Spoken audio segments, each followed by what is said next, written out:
Assalamu alaikum wa rahmatullahi wa barakatuh. Ahlan wa sahlan wa marhaban bikum. Welcome to another edition of Debunked here on INX Prime.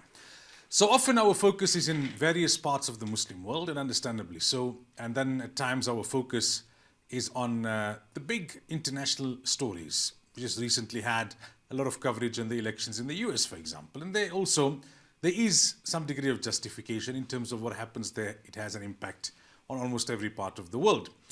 However, ever so often it's important that we look at our immediate surrounds and what's happening there. And that is where we focus the program on today. We're going to be focusing on Zimbabwe. Our guest is a political analyst talking to us from Harare today, and that is Kudakwashe Manjonjo, a Just Transition Associate, a PhD Fellow with an MA in Labour and Globalization and a Bachelor's degree in Political Science at the University of Zimbabwe, as well as a BA in Labour and Economic Psychology from the University of Wits and a Wits Doctoral Fellow. Mr. Manjonjo, a very good day to you and welcome to Debunked here on INX Prime. Good day. Thank you so much for having me over. Looking forward to the discussion. Right, so we start off by reflecting on COP29 and the agreement by rich nations to pledge some $300 billion by the year 2035 to assist poor nations to green the economy and to prepare for natural disasters. And we look at it from the perspective of Zimbabwe in particular and Africa in general. So you've just returned, I understand, from COP29 in Baku. Tell us that after these 2 weeks of critical negotiations, which were meant to urgently act on global warming, now we've got this agreement that I spoke about. Developing nations say it's not nearly enough. What's your thoughts on that? I think that's a very candid response from the developing countries that it was not enough.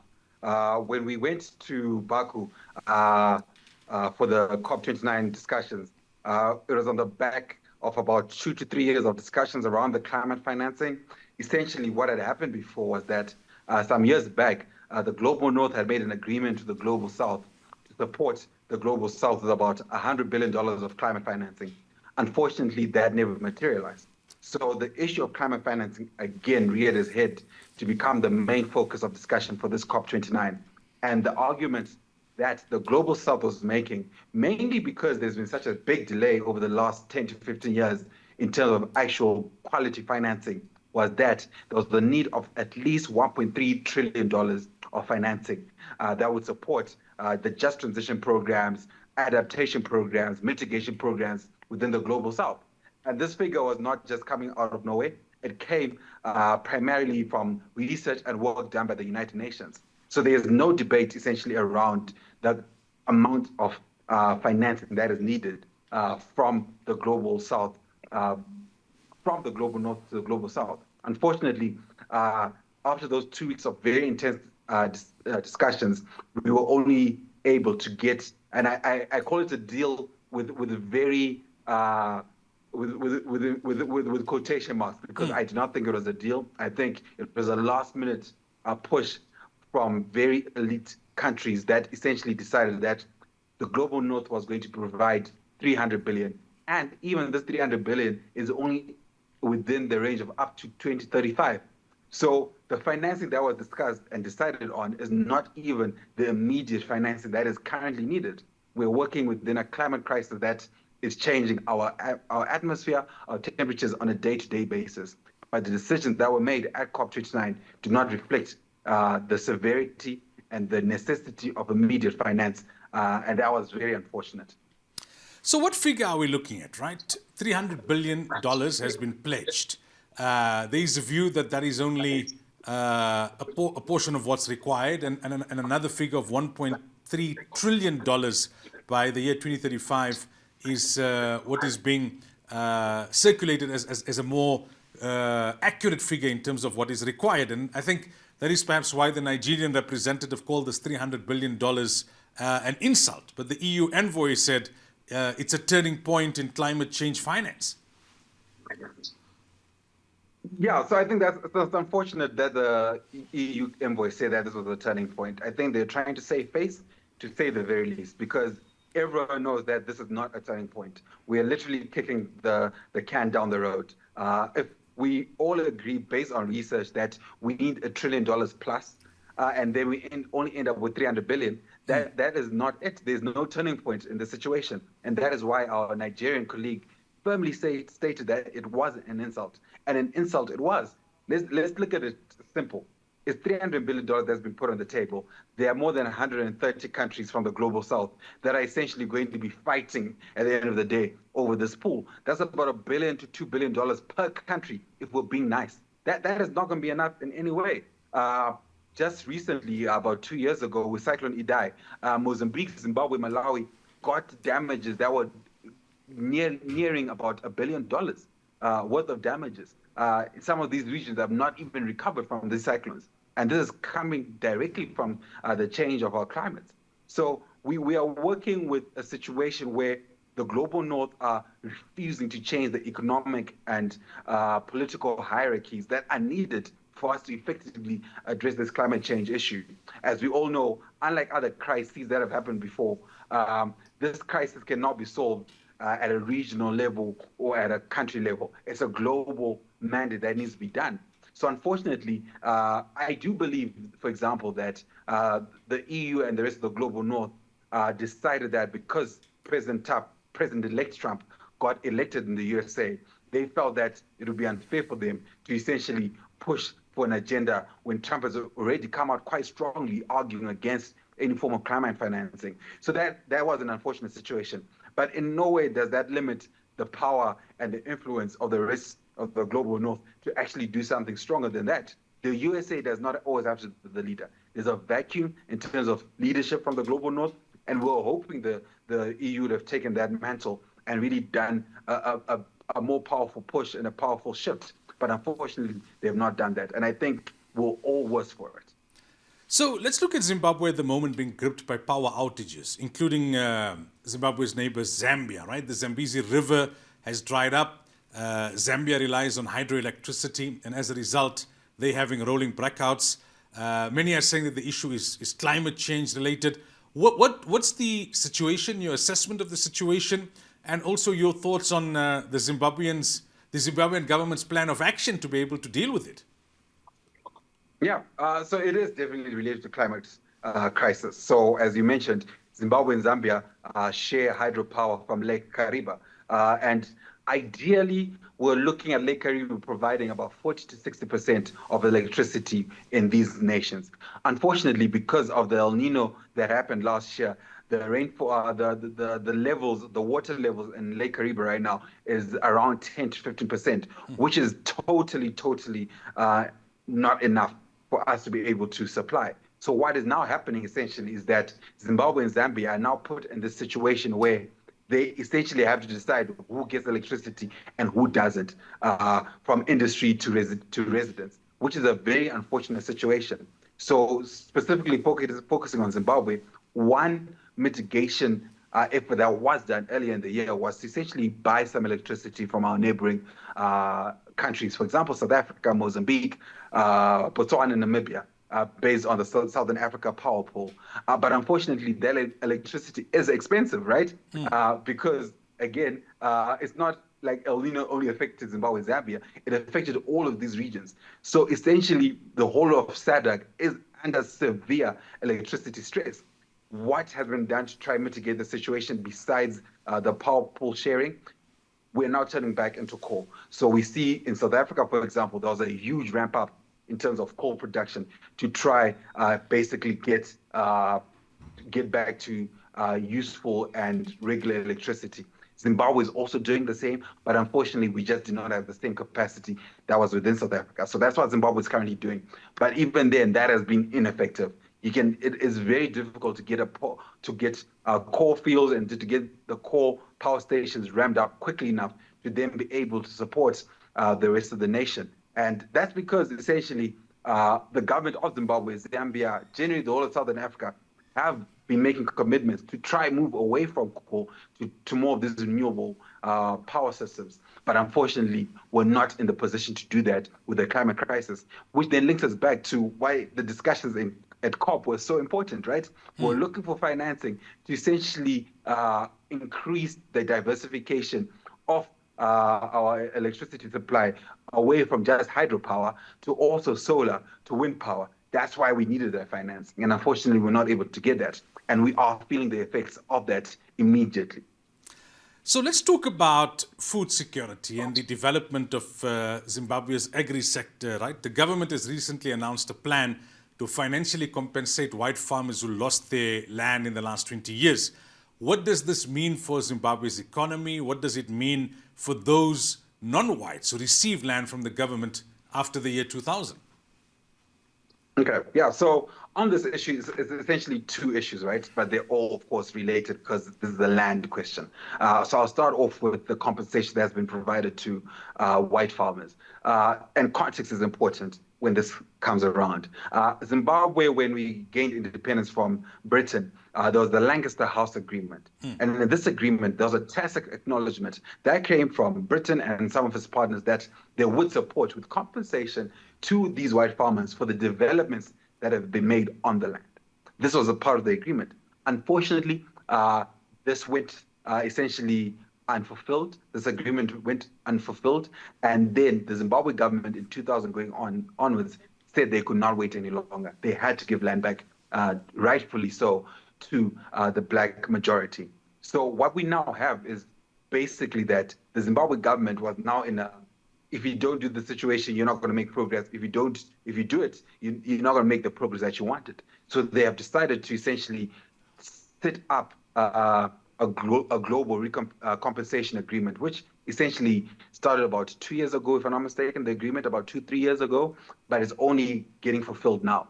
We do get from my sources that some of the financing might come from some international partners, but from my reading is that most of that financing is going to come from treasury bills that are being financed by the government, which is unfortunate. It's basically meaning that our government is paying for these compensations, which was not supposed to be the case. And that history is important.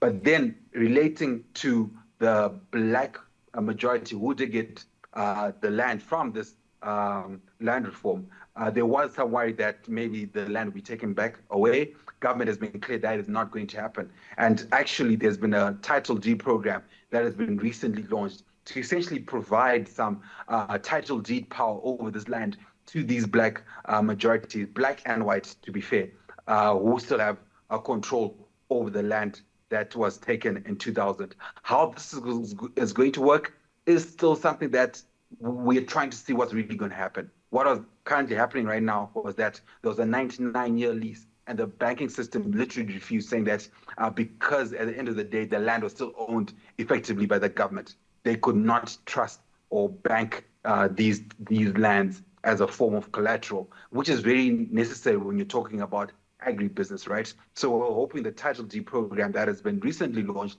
will essentially create some clarity over ownership over this land for the black majority so that they can actually access some financing, which is so important to actually drive some of the infrastructure development, but also some loans that a lot of the farmers rely on to actually be able to provide some food security to the nation as well as the rest of the continent. How's the general population in Zimbabwe taking it? I mean, this kind of almost reversal, if you like, on the land issue. So right now, Zimbabwe is going through a lot of crises at the same time. The land issue is not as emotive as it used to be. It is now definitely, if we talk about, let's say, top 5 of political issues, it is not number 1, 2, 3, or 4. So I do think there's not been as much of a strong reaction towards it, which I was expecting, especially around the issues of compensation, because these things do affect the national fiscus, which already is under severe strain, as you know, with our inflation, with our inflation issues. So I think right now there's been a shrug, essentially, from the general populace around these issues, basically arguing and noting that as long as the people still have the land, there are no real issues. And that's why I think this top-down approach, where basically the government, through taxes and through the treasury bills, are the ones who are going to have to deal with compensation. That is why we've not seen a more emotive or political reaction from the masses. Moving on, right, to the Reserve Bank now and the new currency, the ZiG backed by gold. It seems like the currency is currently struggling. It's lost most of its value against the US dollar. What's your assessment in terms of this currency and its prospects? Yeah, funny enough, this is what my PhD research is on. What our currency problems? Why does Zimbabwe constantly keep having currency problems? And I think it's easy to talk about the currency and say, oh, the currency is losing value against the US dollar. But we have to look at the fundamentals of Zimbabwe's economy, first of all. And secondly, what is government doing around issues of expenditure? Because of the large size of Zimbabwean state, comparatively to the rest of the African continent, I think South Africa is the only one we can really compare in terms of the influence of the state on the general livelihoods of Zimbabwe. When we had the downturn in the 2000s, there was still some essentially requirements or expectations from the general populace about what the Zimbabwean state should do. So these are things like social services, building roads, taking care of roads. We had a very huge civil service from teachers and nurses. And these are all very good things. But all these things were backed by a very strong or growing economy from the 80s, 90s that was based on our land reform situation, right? Unfortunately, we have not been able to keep up with the economic growth in tandem with what the state is expected to do for the citizenry. So our government, unfortunately, and in my view, this is unfortunate, they have decided to take the role of essentially taxing the masses using inflation. This is what inflation essentially is, right? It is taxing people without actually calling it tax. And this is being done to essentially keep government running, which is unfortunate because what happens now is that you're eating value from the common civil servant, your teachers and your nurses, who primarily rely on the currency. So this is what happened with the previous currency, and this is what is happening with this new currency, ZiG. There was hope when it was launched that it would be backed by gold and government would ensure that it is being sustained by the support of the gold, which government could have done. The Reserve Bank could have done this, but they decided to make a decision to essentially allow the currency to devalue. And that was basically based on this issue I'm talking about, that they cannot keep up with government expenditure. So essentially what is happening is that until our government can grow the economy, one, or two, reduce the size of the state and what is required from the state.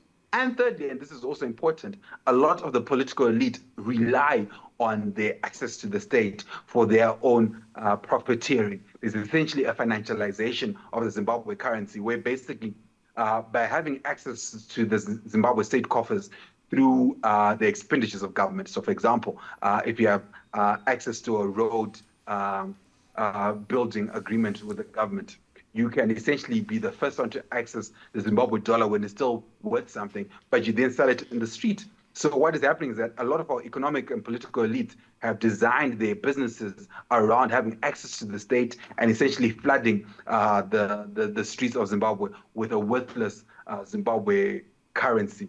But they get US dollar in return from the government. Those are the three main issues that we're having, that our political elites are relying on the devaluation of the currency. There's expenditure from the government, which is not stopping. And of course, our economy is not growing quickly enough to essentially try cave in some of these crises we're having regarding our inflation. So that's my current analysis of the situation. But essentially, the ball is in the court of the government. Moving now from the economic front to the political one, right? The CCC interim leader, Jameson Timber, and 33 other political detainees are to be sentenced. They were found guilty of taking part in an alleged unlawful gathering. Is this likely now to hinder Zimbabwe's re-entry into the Commonwealth group of countries? I think these are also, again, two issues that are all clashing again, but they're always interrelated, right? That's at the end of it, always related. So what we have in Zimbabwe right now is an opposition that has been weakened, unfortunately, by a very strong arming of the state infrastructure, essentially by the ruling party, using the state as a mechanism of keeping itself in power.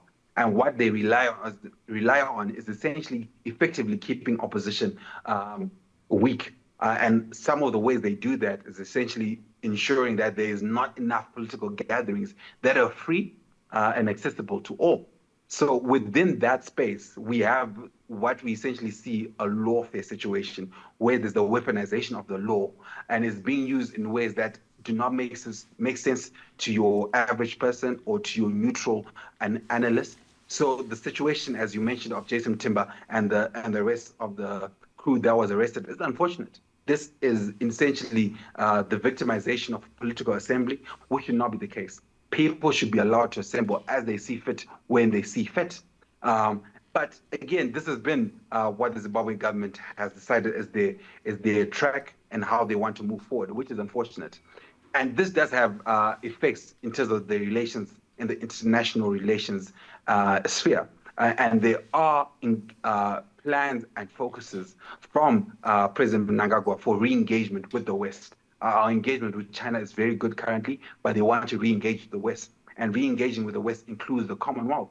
As to whether the Commonwealth will see these issues as some of the red flags that they do not want to see with government, I do think that's really up to this new Labour government, who are really at the forefront of how the Commonwealth is designed. I do think after Brexit, the options of the UK are very limited in terms of increasing their partnerships. So with that said, you do see that Britain, yes, under the Conservative government over the last 12 years, got into some very questionable, I think, relationships with some other authoritarian regimes across the world. Will this then influence also Labour's foreign policy? I'm not sure. I think it's still too early to call that, but I do think based on Labour utterances in terms of human rights, this might be a problem regarding the arrest that we saw in terms of Zimbabwe being re-engaged with the West. But as I said, it's still very much a wait-and-see approach. On that aspect of re-engagement, right, are Zimbabwe's prospects now looking dimmer under a Trump presidency versus the Biden administration, where we saw Zimbabwe being removed from certain sections? Yeah, I think on this issue, it's very difficult to see how U.S. foreign policy has changed towards Zimbabwe over the last 25 years. Since the land reform program, be it a Democrat or Republican, policy has not really sufficiently changed. So even though there's a new president with Trump, we have to remind ourselves that Trump was also, before Biden, the president. Was there actual tangible change during Trump's time? I do not think so. And I think that's because Trump is really focusing on China, Ukraine, and Gaza as his main foreign policy issues. So I do not really foresee a fundamental change in terms of Trump's foreign policy relationships with Africa or Zimbabwe, to be specific. That said, I do think what is happening is that our geopolitical situation globally has fundamentally changed from Trump's first administration.